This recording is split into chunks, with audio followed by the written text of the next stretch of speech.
Good evening students. आज हम class 12th का unit number 4 biotechnology and its application start कर रहे हैं। चैप्टर नंबर 8 है इसका, जो इसका पहला चैप्टर है, नाम है biotechnology principle and processes. First of all इस चैप्टर को पढ़ने से पहले हमें कुछ टर्म्स के बारे में क्लियरेशन होनी चाहिए। वो टर्म है क्या? Biotechnology. What is biotechnology? Biotechnology होता क्या है? अगर मैं इस वर्ड की बात करूं तो इसे दो वर्ड्स में स्प्लिट कर देते हैं इसे समझने के लिए। फर्स्ट वर्ड है बायो एंड सेकंड वर्ड है टेक्नोलॉजी। सेकंड वर्ड है टेक्नोलॉजी। बायो का मतलब क्या होता है? जितने भी लिविंग ऑर्गेनिजम्स हैं, लिविंग ऑर्गेनिजम्स। जब भी हम लिविंग ऑर्गेनिज्म की बात कर रहा हूँ तो समझ लिए मैं किसकी बात कर रहा हूँ? प्लांट की, एनिमल्स की और माइक्रो ऑर्गेनिजम्स की।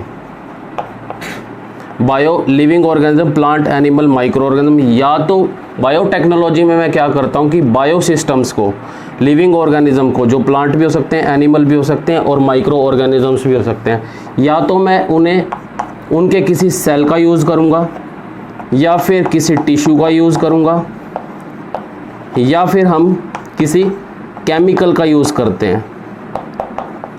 लिविंग सिस्टम के सेल का यूज़ करना, टिश्यू का यूज़ करना या केमिकल का यूज़ करना। ये केमिकल दो तरह के हो सकते हैं। फर्स्ट, मैं किसी भी लिविंग ऑर्गेनिज्म के एंजाइम का यूज़ कर सकता हूँ, किसी भी लिविंग सिस्टम के जो केमिकल हैं। सेकेंडली, मैं किसी हार्मोन का यूज़ कर सकता हूँ। तो बायो सिस्टम, जो बायोलॉजिकल बायो सिस्टम है, लिविंग ऑर्गेनिज्म, प्लांट, एनिमल और माइक्रो ऑर्गेनिज्म में से या तो मैं उसके किसी सेल का इस्तेमाल करूंगा या टिश्यू या केमिकल का। इन केमिकल में एंजाइम्स और हार्मोन्स है। जब इस तरह के बायोलॉजिकल सिस्टम में, लिविंग सिस्टम पे मैं कोई पर्टिकुलर टेक्निक अप्लाई करता हूँ, पर्टिकुलर कोई टेक्निक अप्लाई करता हूँ और इस टेक्निक अप्लाई करने के बाद मुझे कोई प्रोडक्ट या कोई प्रोसेस अचीव होती है, इस प्रोडक्ट और प्रोसेस को मैं यूज़ कर सकता हूँ किसके लिए? मैनकाइंड के वेलफेयर के लिए, मैनकाइंड के वेलफेयर के लिए। तो इस तरह की साइंस को बायोटेक्नोलॉजी बोलते हैं। आइए हम एक बार फिर से समझते हैं कि बायोटेक्नोलॉजी है क्या। बायोटेक्नोलॉजी दो वर्ड से मिलकर बनी है, बायो और टेक्नोलॉजी। ये एक ऐसी साइंस है जिसमें हम बायोलॉजिकल सिस्टम्स के ऊपर, लिविंग सिस्टम के ऊपर कोई टेक्निक को अप्लाई करवाते हैं ताकि जिसके रिजल्ट में मुझे कोई प्रोडक्ट और प्रोसेस मिले और वो प्रोडक्ट या प्रोसेस मैनकाइंड के वेलफेयर के लिए यूज़ की जा सके। इस तरह की स्टडी को बोलते हैं बायोटेक्नोलॉजी। इस पूरी डेफिनेशन में हमारे लिए जो मेन चीज़ समझने की है वो क्या है? देखिए, बायोलॉजिकल सिस्टम्स को मैं 7th 8th 5th से हम पढ़ते आ रहे हैं कि लिविंग सिस्टम्स होता क्या है। अब जो हमें पढ़ना है वो है टेक्निक। कौन सी टेक्निक को यूज़ करते हैं हम बायोटेक्नोलॉजी में? किस टेक्निक की बात हो रही है यहाँ जिस टेक्निक की बात हो रही है, देखिए उस टेक्निक का नाम है जेनेटिक इंजीनियरिंग। Genetic engineering. और जिस जेनेटिक इंजीनियरिंग की मेन टूल का इस्तेमाल हो रहा है, जो ज़्यादातर इस बायोटेक्नोलॉजी में जिसको मैं यूज़ कर रहा हूँ, उस टेक्नोलॉजी का नाम है recombinant DNA technology, RTD technology. इस टेक्नोलॉजी के बारे में हम पढ़ तो ठीक है। अब हमें समझना पड़ेगा जो नेक्स्ट टॉपिक है, मैंने जिस टेक्नोलॉजी का नाम दिया जेनेटिक इंजीनियरिंग। जेनेटिक इंजीनियरिंग की सबसे मोस्ट इंपॉर्टेंट टेक्निक है रिकम्बिनेंट डीएनए टेक्नोलॉजी। इसको आप समझना पड़ेगा। देखिए, मैं सबसे पहले इसको फुल फॉर्म लिख देता हूँ। Recombinant DNA technology. री का मतलब आप लोगों को पता है क्या होता है? अगेन, दोबारा से। कॉम्बिनेंट का मतलब होता है जोड़ना। और किसे जोड़ना? डीएनए को। डीएनए। आइए हम इसे एक एग्जांपल से समझ लेते हैं। मान लीजिए आपके पास दो तरह के डीएनए हैं। मान लीजिए ये आपके पास एक डीएनए है, बैक्टीरिया का डीएनए, बैक्टीरिया का डीएनए है। और वहीं आपके पास एक और डीएनए है, ये है ह्यूमन डीएनए। आप क्या करते हैं कि इस बैक्टीरिया के डीएनए के इतना सा सेगमेंट कट कर लेते हैं और इसे ह्यूमन बीइंग के डीएनए में इंसर्ट कर देते हैं। तो इस तरह से जो ये रिजल्ट लास्ट में जो डीएनए बना है इसे बोलेंगे रिकम्बिनेंट डीएनए। इस तरह के डीएनए के पास अब दो प्रॉपर्टियां होंगी, कौन कौन सी, एक ह्यूमन बीइंग की और एक बैक्टीरिया की। बेसिकली बायोटेक्नोलॉजी में हम रिकम्बिनेंट डीएनए टेक्नोलॉजी का ही यूज़ करते हैं। आइए, जो कि बायोटेक्नोलॉजी है कंप्लीटली प्रैक्टिकल अप्रोच के ऊपर डिपेंडेबल एक टेक्निक है, एक स्टडी है। तो हम इसको बायो थ्योरी जितना मैंने आपको बताना था अभी बता दिया। अब हम एक एग्जांपल लेते हैं ताकि इस एग्जांपल को समझते हुए आपको कंप्लीट थोरो नॉलेज हो जाए 80% की इस चैप्टर के अंदर है क्या।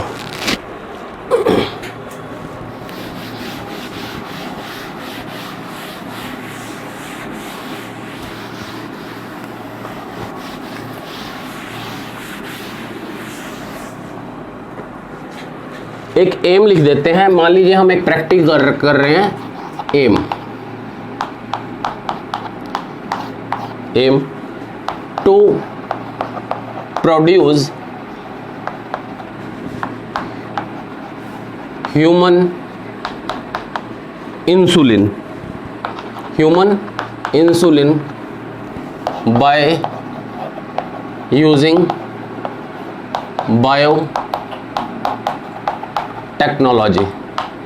बायोटेक्नोलॉजी का यूज़ करके आपको ह्यूमन इंसुलिन प्रोड्यूस करना है।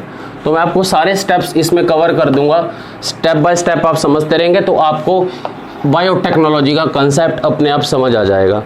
फर्स्ट स्टेप जो हम करते हैं, अब हमें देखिए इस एम के अंदर हमें क्या बनाना है, इंसुलिन बनाना है, और वो भी किसके लिए, ह्यूमन का। तो फर्स्ट ऑफ ऑल जो फर्स्ट स्टेप है, स्टेप फर्स्ट, वो क्या है, सिलेक्शन ऑफ ऑर्गेनिज्म। मैं सबसे पहले ऑर्गेनिज्म का सिलेक्शन करता हूं। अपना एम देखिए, ह्यूमन इंसुलिन बनाना है, तो मुझे ऑर्गेनिज्म भी कौन सा सिलेक्ट करना पड़ेगा, ह्यूमन। तो मैं कैसा ऑर्गेनिज्म, एक ऐसा ह्यूमन सिलेक्ट करता हूं जो कि हेल्दी हो, जिसके अंदर कोई और डिजीज़ ना हो। ठीक है, आपने सिलेक्ट कर लिया। सिलेक्ट करने के बाद सेकंड स्टेप, आप उस सिलेक्टेड ऑर्गेनिज्म में से किसको आइसोलेट करेंगे, आइसोलेट द सेल।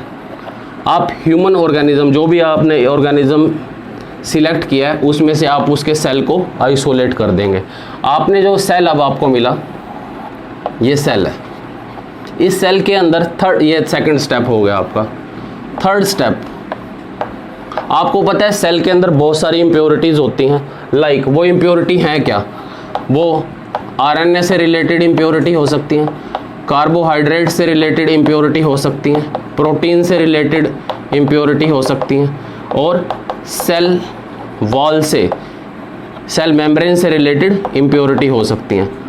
तो आप सबसे पहले, उसके बाद आप क्या करेंगे कि इस सेल का प्यूरिफिकेशन करेंगे। आपने इस सेल का प्यूरिफिकेशन करना है। जब इस सेल का प्यूरिफिकेशन हो जाएगा, प्यूरिफिकेशन के बाद आपको क्या मिलेगा, प्योर डीएनए।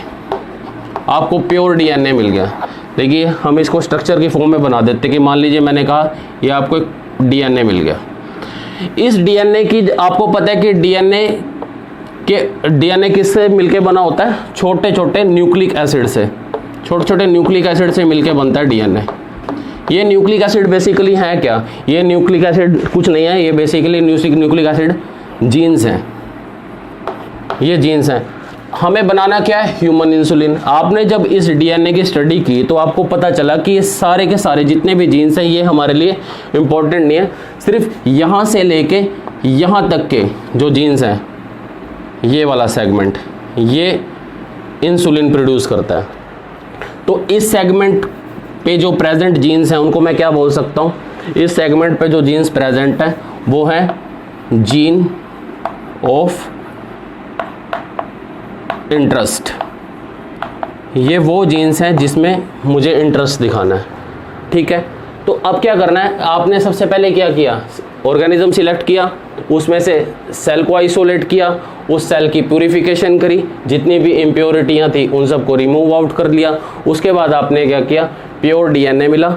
इस प्योर डीएनए के ऊपर आपने उस पॉइंट को, उसको सिलेक्ट कर लिया, आइडेंटिफाई करा उस सेगमेंट को जहाँ पे आपको जीन ऑफ इंटरेस्ट मिल रहे हैं।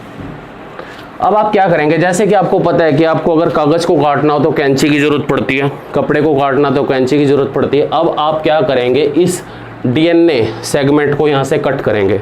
अब ये डीएनए है, डीएनए कोई कागज़ तो है नहीं या कपड़ा तो है नहीं जिसे आप कैंची से काट सकते हैं। तो इसे काटने के लिए आप जिसका इस्तेमाल करेंगे उसका नाम है molecular scissor. Molecular scissor, molecular scissor. Molecular scissor है क्या? अब हम पढ़ते हैं मोलिकुलर सीजर है क्या। मोलिकुलर सीजर एक टूल है, एक यंत्र है, एक औजार है जो इस पूरी बायोटेक्नोलॉजी प्रोसेस में यूज़ हो रही है।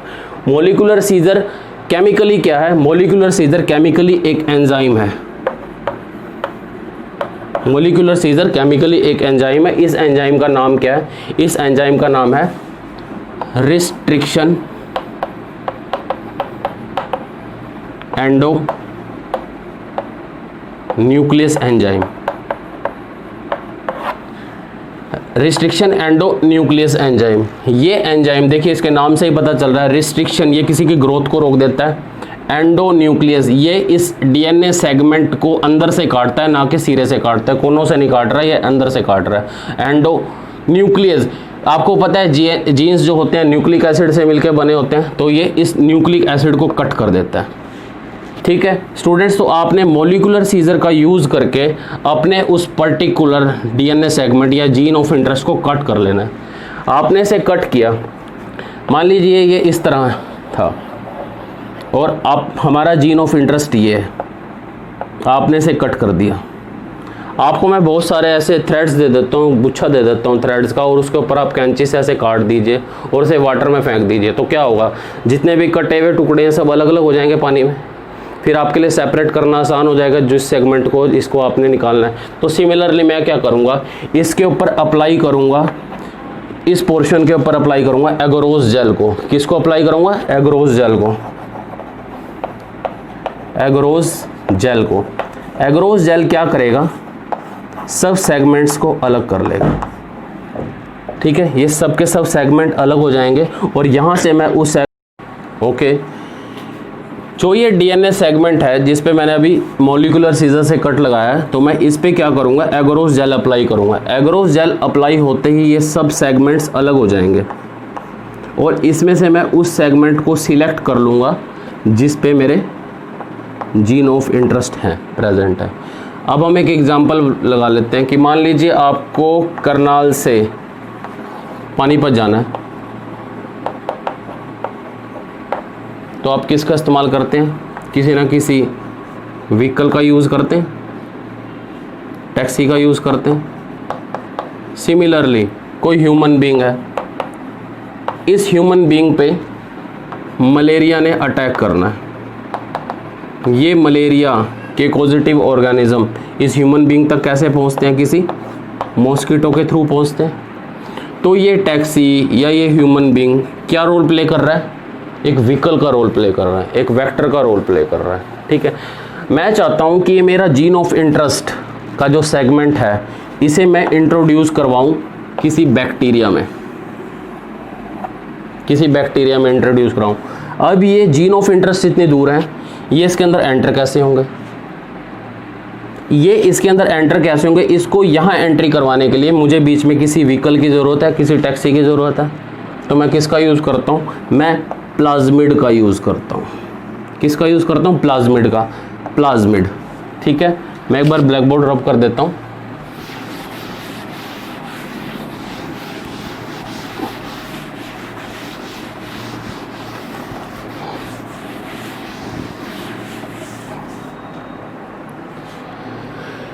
जीन ऑफ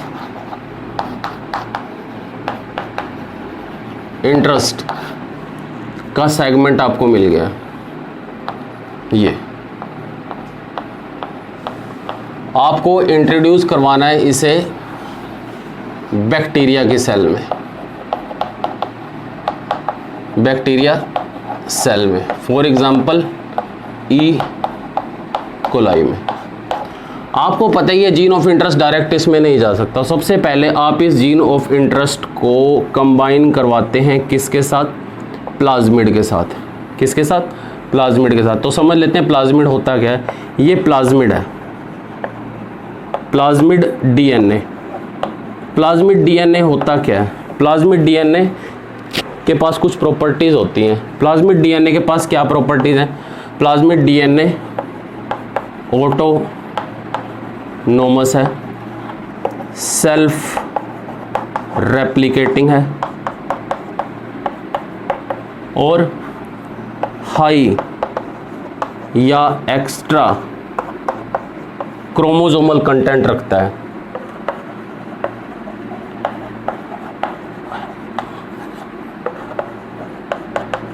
एक एक वर्ड का मीनिंग है इसके अंदर। एक्स्ट्रा क्रोमोसोमल कंटेंट मीनिंग होने का मतलब क्या है कि अगर इसमें से मैं थोड़ा सा क्रोमोसोम इसका कट भी कर देता हूं तो उसे कुछ फर्क नहीं पड़ता। ऑटोनोमस का मतलब होता है ये अपनी मर्जी का मालिक है। सेल्फ रेप्लिकेटिंग, अपनी क्लोनिंग खुद कराता है, अपने जीरोक्स कॉपियाँ खुद बनाता है, किसी और पे डिपेंडेबल नहीं है। तो मैं इसी तरह के वेक्टर को यूज़ करूँगा। मैं अपने जीन ऑफ इंटरेस्ट को जो मैंने कट किया था मॉलिक्यूलर सीजर के थ्रू, मैं क्या करूँगा, उसी मॉलिक्यूलर सीजर का यूज़ करके इस प्लाज्मिड पे भी कट बनाऊँगा। ठीक है, और कट मैं इस तरह बनाऊँगा कि इसके भी स्टिकी एंड रहें और इसके भी स्टिकी एंड रहें। इस कट सेगमेंट को मैं यहाँ इंसर्ट करवा दूँगा, जोड़ दूँगा। ठीक है, जीन ऑफ इंटरेस्ट किसके थे? इंसुलिन के। ये इसके अंदर मैंने यहाँ पे स्टिक करवा दिया। ठीक है, स्टिक करवाने के लिए जैसे कि मैंने आपको बताया था कि जीन ऑफ इंटरेस्ट डीएनए के सेगमेंट को कट करने के लिए मॉलिक्यूलर सीजर चाहिए, यानी कि कोई टूल चाहिए। इसी तरह ये जीन ऑफ इंटरेस्ट जो यहाँ से सेगमेंट कटा है इसे यहाँ जोड़ने के लिए भी कोई टूल चाहिए, कोई औजार चाहिए। वो क्या है? आप लोगों को पता है कि दो चीज़ों को जोड़ने के लिए हम नॉर्मली किसका यूज़ करते हैं? ग्लू का यूज़ करते हैं। यहाँ मुझे डीएनए जोड़ना है, एक डीएनए के सेगमेंट को काट के दूसरे डीएनए के सेगमेंट का जो कटा हुआ हिस्सा है उसके अंदर जोड़ देना। तो यहाँ मैं किसका इस्तेमाल करता हूँ? डीएनए ग्लू का इस्तेमाल करता हूँ। I am using DNA glue. ये डीएनए ग्लू क्या है? ये डीएनए ग्लू एक एंजाइम है जिसका नाम है लाइगेज। ठीक है, तो इस तरह जो डीएनए बना, अब ये दो तरह का डीएनए, एक ये डीएनए और एक ये डीएनए, तो इस डीएनए का नाम है रिकम्बिनेंट डीएनए या आरडीएनए। इस रिकम्बिनेंट डीएनए को अब मैं इंट्रोड्यूस करवा सकता हूं अपने बैक्टीरिया के सेल में। ठीक है, बैक्टीरिया के सेल में मैं इसे इंट्रोड्यूस करवा दूंगा। ये बैक्टीरिया के सेल में जब इंट्रोड्यूस होगा, मैंने क्या बैक्टीरिया यूज़ किया? E coli.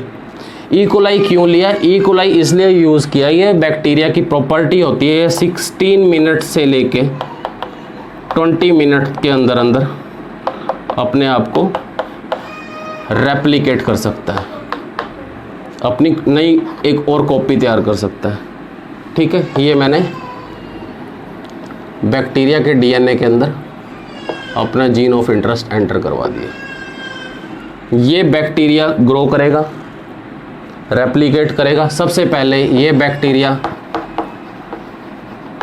ट्रांसक्रिप्शन करेगा, ट्रांसक्रिप्शन करने से mRNA बनेंगे।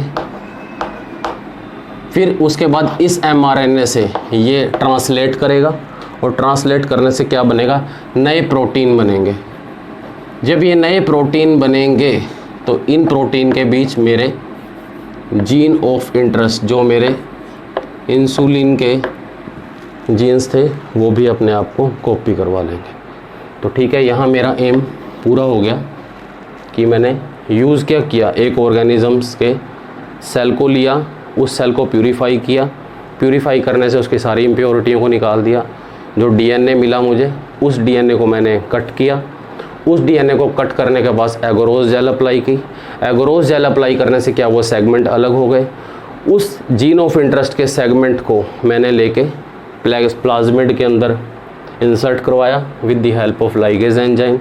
ये जो रिकम्बिनेंट डीएनए बना है, ये प्लाज्मिड के साथ जुड़ के इसको मैंने बैक्टीरिया के सेल के अंदर इंट्रोड्यूस करवा दिया। बैक्टीरिया के सेल के अंदर इंट्रोड्यूस होने से क्या होगा, जब ये बैक्टीरिया अपनी कॉपी करेगा, क्लोनिंग करेगा, ट्रांसक्रिप्शन के थ्रू mRNA बनाएगा और फिर ये mRNA मैसेंजर RNA ट्रांसलेशन के प्रोसेस में इन्वॉल्व होके प्रोटीन बनाएंगे। तो जो ये प्रोटीन बनेंगे, इस प्रोटीन के साथ साथ ही मेरे जीन ऑफ इंटरेस्ट यानी कि ह्यूमन इंसुलिन भी बन जाएगा। ये मैंने आपको एक एग्जाम्पल के थ्रू ओवरव्यू दिया है कि रिकम्बिनेंट डीएनए टेक्नोलॉजी होती क्या है। आइए अब हम अपने मेन टॉपिक पे चलते हैं।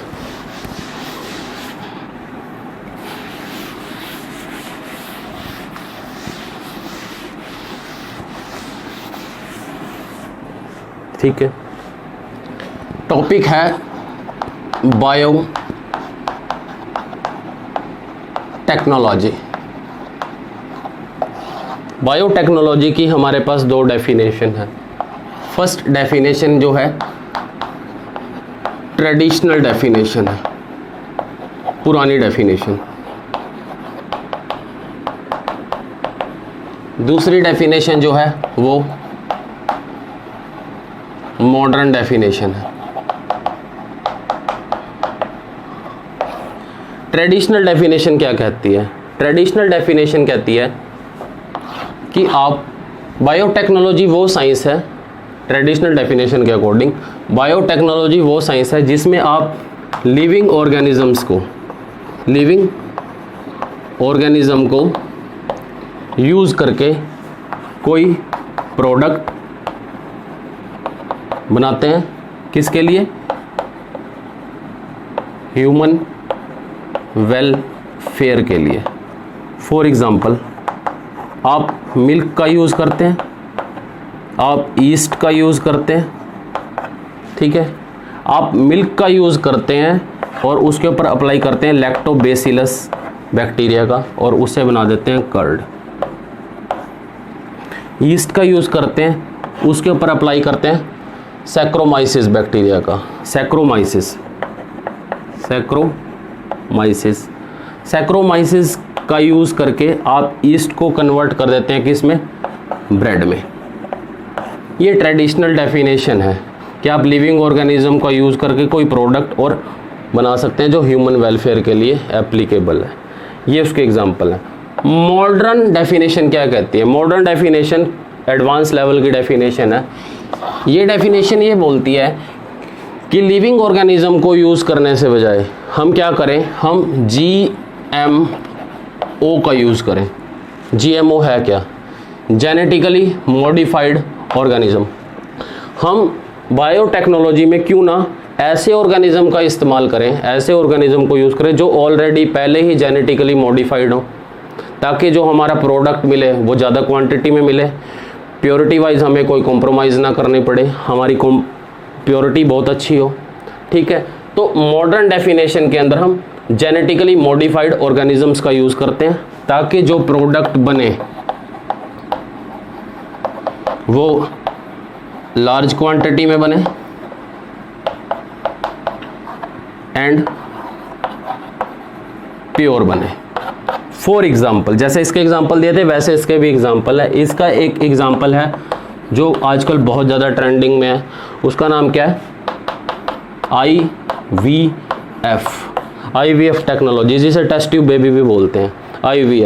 IVF टेक्नोलॉजी मॉडर्न बायोटेक्नोलॉजी का ही एक एस्पेक्ट है, एक रूप है। IVF का मतलब क्या होता है?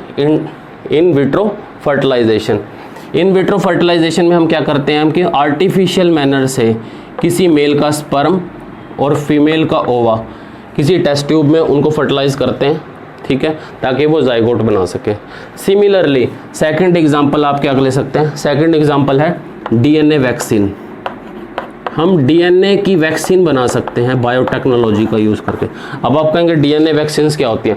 DNA वैक्सीन्स पर्टिकुलर वो वैक्सीन्स हैं जो जेनेटिकल डिसऑर्डर में यूज़ की जाती हैं, ठीक है। जैसे हीमोफीलिया, बर्थ से पहले डिटेक्ट कर लिया जाता है कि इस चाइल्ड को 12 ईयर में या 10 ईयर में इस तरह की कोई डिजीज़ होगी, तो हम उसको जेनेटिक लेवल पे ही ट्रीट कर सकते हैं जेनेटिकल डिजीज़ के लिए। तो ये मॉडर्न डेफिनेशन है, ये ट्रेडिशनल डेफिनेशन है, ठीक है। आप लोगों ने केमिस्ट्री में, फिजिक्स में, कहीं पे भी आपने देखा होगा कि हर साइंस के ऊपर एक गवर्निंग बॉडी होती है। जैसे WHO की हम हेल्थ की डेफिनेशन पढ़ते हैं तो हम कहते हैं अकॉर्डिंग टू WHO। इसी तरह बायोटेक्नोलॉजी की जो डेफिनेशन है उसको मॉडिफाई करने के लिए एक गवर्निंग बॉडी है, उस गवर्निंग बॉडी का नाम क्या है? EFB। ये फाइनल एग्जाम में बहुत बार पूछी जाती है। Define biotechnology as per EFB। EFB का मतलब क्या होता है? EFB का मतलब क्या है? European Federation of Biotechnology. European Federation of Biotechnology. According to EFB ने जो डेफिनेशन दिया बायोटेक्नोलॉजी की, अकॉर्डिंग टू EFB जो बायोटेक्नोलॉजी की हमें डेफिनेशन मिली है, उस डेफिनेशन के अंदर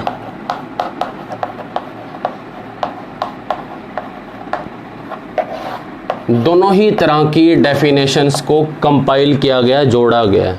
कौन कौन सी? जो मैंने आपको बताई थी, ट्रेडिशनल डेफिनेशन और मॉडर्न डेफिनेशन। तो अकॉर्डिंग टू EFB बायोटेक्नोलॉजी है क्या? बायोटेक्नोलॉजी एक इंटीग्रेटेड साइंस है। इंटीग्रेटेड साइंस का मतलब ऐसी साइंस जो मिलके बनी है। किससे? Natural science. किससे? Natural science. EFB ये बोलता है कि ट्रेडिशनल डेफिनेशन और मॉडर्न डेफिनेशन को कंबाइन कर दो तो बायोटेक्नोलॉजी एक इंटीग्रेटेड साइंस है जो यूज़ करती है नेचुरल साइंस को। अप्लाई किया जाता है किसके ऊपर? सेल के ऊपर, टिश्यू के ऊपर, एंजाइम के ऊपर। ये सब कहाँ से मिलते हैं? लिविंग ऑर्गेनिज्म से, ताकि हमें क्या मिल सके?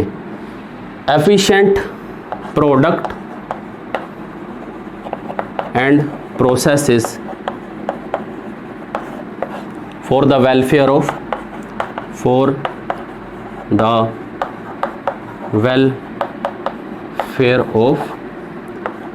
mankind। ये बहुत इंपॉर्टेंट डेफिनेशन है। According to EFB biotechnology is the integrated science which using natural sciences along with cell, tissue, enzyme in order to produce product and process for the welfare of mankind और human being। ठीक है, ये आप लोगों ने एक general aspect और एक जनरल ओवरव्यू लिया है किस किस का, कि बायोटेक्नोलॉजी होती क्या है, बायोटेक्नोलॉजी की डेफिनेशन क्या है। बायोटेक्नोलॉजी में मैं जिन टेक्निक्स की बात कर रहा हूँ उस टेक्निक में बेसिकली है क्या, अभी आपने पढ़ा कि उस टेक्निक में कुछ ज़्यादा नहीं है। उस टेक्निक में सिर्फ आपको पढ़ना है रिकम्बिनेंट DNA टेक्नोलॉजी। दो डिफरेंट ऑर्गेनिज्म के DNA को आपस में कंबाइन करना है और एक रिकम्बाइंड DNA बना देना है ताकि मैं अपना डिज़ायर्ड प्रोडक्ट बना सकूं। ठीक है, ठीक है। अब बात करते हैं principles of biotechnology. Principle of biotechnology. Biotechnology को एफिशिएंटली परफॉर्म करने के लिए, यूज़ करने के लिए और प्रोडक्ट बनाने के लिए आपको दो ऐसे प्रिंसिपल्स हैं वो बहुत थॉरोली आने चाहिए। मैंने आपको पहले ही बोला कि बायोटेक्नोलॉजी को थ्योरेटिकल एस्पेक्ट नहीं है, ये कम्प्लीटली लैब वर्क है, प्रैक्टिकल अप्रोच है। ठीक है, बायोटेक्नोलॉजी को समझने के लिए हमें दो फील्ड्स की नॉलेज या यूँ कह लीजिए दो प्रिंसिपल, दो सिद्धांत बहुत गहराई से पता होना चाहिए। अगर हमें इसमें से किसी एक के बारे में पता है, दूसरे के बारे में नहीं पता, तो हम अपना डिज़ायर प्रोडक्ट कभी बना ही नहीं सकते। ठीक है, तो हम बात करते हैं वो दो प्रिंसिपल कौन से हैं। फर्स्ट ऑफ ऑल जो प्रिंसिपल है उस प्रिंसिपल का नाम है जेनेटिक इंजीनियरिंग और दूसरा फील्ड है या दूसरा प्रिंसिपल है उसका नाम है बायो प्रोसेसेस या sterilisation sterilisation process. One by one आपको बहुत ब्रीफली बता दूंगा मैं कि दोनों के अंदर होता क्या। देखिए, चाहे मैं जेनेटिक इंजीनियरिंग का यूज़ कर रहा हूँ, चाहे मैं बायो प्रोसेसेस का यूज़ कर रहा हूँ, ये दोनों किसके लिए यूज़ कर रहा हूँ? बायोटेक्नोलॉजी के लिए। और बायोटेक्नोलॉजी का मैं यूज़ इसलिए कर रहा हूँ ताकि मुझे कोई डिज़ायर्ड प्रोडक्ट मिले। मैं कहता हूँ कि अगर मुझे दोनों प्रिंसिपल्स की कोई नॉलेज नहीं है तो मैं कभी भी डिज़ायर प्रोडक्ट बना ही नहीं सकता। जेनेटिक इंजीनियरिंग क्या होती है? आपने बहुत सारी इंजीनियरिंग सुनी होगी, civil engineering, electrical engineering, electronics engineering, बहुत सारी तरह की इंजीनियरिंग है। इंजीनियरिंग बेसिकली होती क्या है? इंजीनियरिंग एक टेक्निकल एस्पेक्ट है। किसके लिए? कि कोई चीज़ आपकी ख़राब पड़ी है उसे ठीक करने के लिए, जो ठीक है उसे बेहतर बनाने के लिए, गुड करने के लिए, और जो बेहतर है उसे बेहतरीन बनाने के लिए, और ज़्यादा उसमें मॉडिफिकेशन के लिए। यानी कि इंजीनियरिंग किससे डील करती है? इंजीनियरिंग हमेशा डील करती है मॉडिफिकेशन के लिए। जो मेरे पास पर्टिकुलर प्रेजेंट में है, मैं फ्यूचर में उससे ज़्यादा और एडवांस क्या बना सकता हूँ। जेनेटिक इंजीनियरिंग के अंदर हम क्या करते हैं? जेनेटिक इंजीनियरिंग वो टूल है, वो प्रिंसिपल है बायोटेक्नोलॉजी का जो डील करता है chemical alteration of DNA and RNA. Genetic engineering का यूज़ करके मैं किसी भी डीएनए और आरएनए के अंदर अल्ट्रेशन कर सकता हूँ, बदलावट ला सकता हूँ, चेंज कर सकता हूँ उसके केमिकल नेचर के साथ। इस केमिकल नेचर के अंदर जो चेंज आएंगे उसको मैं यूज़ कर सकता हूँ किस लेवल पे? जीनोम लेवल पे। जीनोम लेवल पे। तो जेनेटिक इंजीनियरिंग क्या है? जेनेटिक इंजीनियरिंग वो प्रोसेस है जो कि अल्ट्रेशन करवा सकता है, जिसके द्वारा मैं क्या कर सकता हूँ? आरएनए और डीएनए को अल्टर कर सकता हूँ केमिकली, और इस अल्टर्ड बदले हुए डीएनए और आरएनए को मैं जीनोम लेवल पे यूज़ कर सकता हूँ। फॉर एग्ज़ाम्पल, अगर मुझे जेनेटिक इंजीनियरिंग का ना पता होता तो क्या कभी ई कोलाई का बैक्टीरिया ह्यूमन इंसुलिन प्रोड्यूस कर सकता था? नहीं, ह्यूमन इंसुलिन प्रोड्यूस नहीं कर सकता था। ये जेनेटिक इंजीनियरिंग ही थी जिसने मुझे बताया कि मैं ह्यूमन इंसुलिन बना सकता हूँ by using E coli bacteria. ठीक है, तो जेनेटिक इंजीनियरिंग क्या करती है? किसी भी डीएनए और आरएनए को अल्टर कर सकती है, उसके केमिकल नेचर को अल्टर कर सकती है, ताकि उस बदले हुए, उस चेंज हुए डीएनए और आरएनए को आप यूज़ कर सको अपना डिज़ायर प्रोडक्ट बनाने के लिए। ओके, सेकंड एस्पेक्ट, आपने अल्टर डीएनए और आरएनए बना दिया डिज़ायरेबल प्रोडक्ट के लिए। सेकंड प्रोसेस है bio process and sterilisation process. ये क्या होती है? आप बायोटेक्नोलॉजी के अंदर ये चाहते हो कि हमेशा प्रोसेस के अंदर डिज़ायर्ड प्रोडक्ट बने। क्या बने? डिज़ायर्ड प्रोडक्ट बने। जो प्रोडक्ट आप चाहते हो वही बने, अनडिज़ायरेबल प्रोडक्ट ना बने। कोई ऐसा प्रोडक्ट ना बन जाए जो आप नहीं चाहते। और ऐसा क्यों होगा? क्योंकि ये सारी डील किसके ऊपर चल रही है? बायो सिस्टम के ऊपर।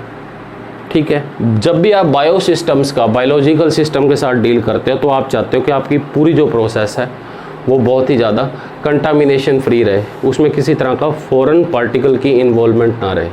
ठीक है, तो डिज़ायर्ड प्रोडक्ट की प्रोडक्शन हो, अनडिज़ायरेबल प्रोडक्ट ना बने, इसके लिए आपको किन चीज़ों की नॉलेज होनी चाहिए? स्टरलाइजेशन प्रोसेस की। फॉर एग्ज़ाम्पल, मान लीजिए आपने एक बैक्टीरिया का डीएनए लिया, सिमिलरली एक और बैक्टीरिया का डीएनए लिया। इस बैक्टीरिया के डीएनए को आपने रिकम्बिनेंट डीएनए टेक्नोलॉजी का यूज़ करके आरडीएनए बना दिया, और दूसरा डीएनए जो बैक्टीरिया का डीएनए वो आरडीएनए नहीं बना, वो सिंपल डीएनए। आप चाहते हैं कि जो आपका फाइनल प्रोडक्ट बने वो इसकी वजह से बने, इसकी वजह से ना बने। यानी कि फाइनल प्रोडक्ट में रिकम्बिनेंट डीएनए आए, ये नॉन रिकम्बिनेंट डीएनए ना आए। इसके लिए एक वर्ड है ट्रांसफॉर्मेंट और नॉन ट्रांसफॉर्मेंट। ट्रांसफॉर्मेंट और नॉन ट्रांसफॉर्मेंट। आप चाहते हैं कि आपका जो प्रोडक्ट बने उसके अंदर RDNA तो आए मगर नॉट RDNA ना आए, जिसके अंदर आपने DNA technology, recombinant DNA technology नहीं लगाई, वो ना आए। तो आप क्या करेंगे, मान लीजिए आपने एक प्लेट ली, पेट्री प्लेट, और इसके ऊपर किसी मीडिया का यूज़ किया, किसी मीडिया का यूज़ किया। ये मीडिया क्या है? सोयाबीन कैसीन डाइजेस्ट अगार मीडिया। आपको पता है कि सोयाबीन कैसीन डाइजेस्ट अगार मीडिया RDNA के लिए फूड का काम करेगा और इसके लिए फूड का काम नहीं करेगा। तो यहाँ पे सिर्फ किसकी ग्रोथ होगी? इसकी ग्रोथ होगी, सेकंड वाले की ग्रोथ नहीं होगी। ये आप कब कर पाए? जब आपको बायो प्रोसेसेस की नॉलेज थी। ठीक, तो सिमिलरली आपको आज मैंने प्रिंसिपल बताया कि प्रिंसिपल ऑफ बायोटेक्नोलॉजी दो ही हैं, जेनेटिक इंजीनियरिंग और bio processes, sterilisation processes. Hope so आप लोगों को मैंने जितना पढ़ाया आप लोगों को समझ आया होगा। अपनी फीडबैक ज़रूर दीजिएगा और हम नेक्स्ट जो भी हमारी वीडियो रहेगी उसमें मैं फर्दर जो टॉपिक्स हैं वो समझाऊंगा। Thank you.